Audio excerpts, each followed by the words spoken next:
नमस्कार किसान भाइयों, मैं सुरेश शिनवाती, ग्रामीण उद्यान विस्तार अधिकारी विकासखंड पिटलावत।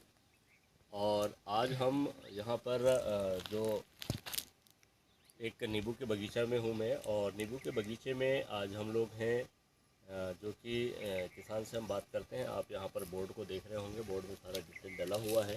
साथ ही अभी मैं आप लोगों को किसान से भी बात कराऊंगा और आपका शुभ नाम बताएंगे। शंकर लाल पाटीदार। शंकर लाल जी पाटीदार, आप रामनगर से हैं? रामनगर, है ना, रामनगर अलसे से हैं। इन्होंने मनरेगा योजना के तहत जो कि 2020-21 में नींबू रोपण का काम किया है। और नींबू इन्होंने 250 पौधे का इन्होंने रोपण किया है। और इन्होंने जो नींबू का बगीचा है आप देख रहे होंगे, यहाँ पर ये जो नींबू है अभी फ्लावरिंग स्टेज में है। और इससे पहले भी इन्होंने, चलो उधर चलते हैं, देखते हैं इधर बगीचे में कि ये जो बगीचा आप देख रहे होंगे यहाँ पर बहुत बढ़िया तरीके से फ्लावरिंग और फ्रूटिंग में भी है ना। तो पाटीदार जी, आप यहाँ पर जो नींबू का बगीचा लगाए थे जी, तो बगीचा आप लगाते समय क्या क्या चीज़ कर रहे थे, थोड़ा सा शुरुआती दौर में बताएंगे? गड्ढे कितना कैसे क्या करे थे और पाला आपको चढ़ाए हुए? हाँ, पाला तो सर हमने बाद में चढ़ाया था। पहले गड्ढे किए हाँ 10 बाई 13.5।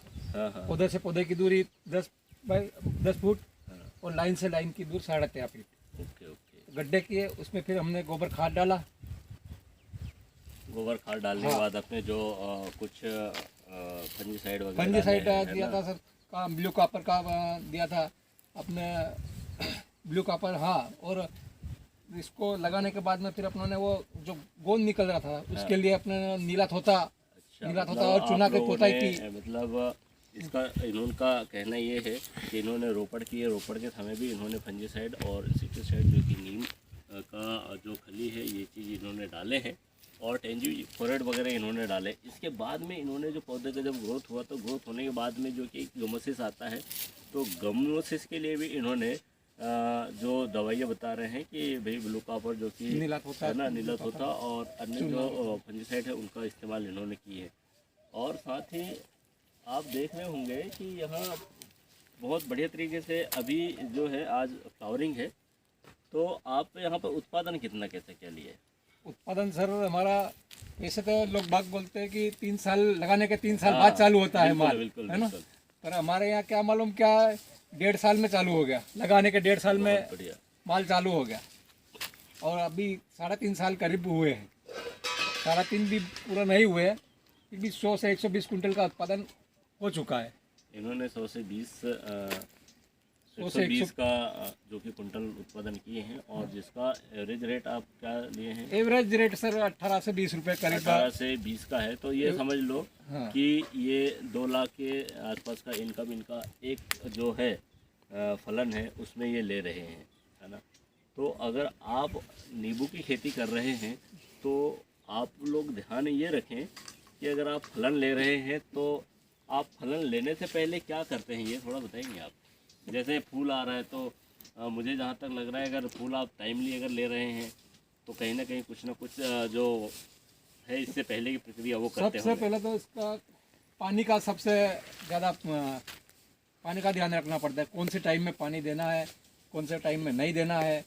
और गर्मी के लिए अपन को सितंबर में ताव देना है, हाँ, उसके हिसाब से अपन को पानी। ये जो तान देने वाली कहानी है किसान भाइयों, ये मैं आप लोगों को बता दूं। अगर आप लोगों को फ्लावरिंग लेना है तो हमें, जिसको वाटर स्ट्रेस जो है ना, यानी कि हमें कुछ समय के लिए सिंचाई प्रक्रिया को बंद करना पड़ता जी, है ना। और उसके बाद में ही जो नए फ्लावर्स हैं वो आते हैं। और जब तक फूल नहीं आएंगे तब तक के फल नहीं आएंगे। फल नहीं है। अब जब हम फूल आ रहे हैं तो हमें पानी कम देना है, या फिर हमें जो फलन है, फल थोड़ा बड़े साइज में हो जाएंगे तब हमें क्या करना है कि फल, तो उस समय में हमें जो खाद है, पोषक तत्व हैं, जो कि मुख्य पोषक तत्व आप NPK DAP के साथ साथ 0-34 और बोरान, है ना, और कैल्शियम, ऐसी जो चीज़ें हैं इनको भी आप दें। और जैसे फ्लावर ड्रॉप हो रहे हैं तो इसके लिए प्लानोफिक्स जो दवा है इसका इस्तेमाल करें, बोरान का इस्तेमाल करें, जो कि आप स्प्रे में भी कर सकते हैं और ड्रिप पे। आप यहाँ पर ड्रिप से लगाए हैं? हाँ, ड्रिप से ही।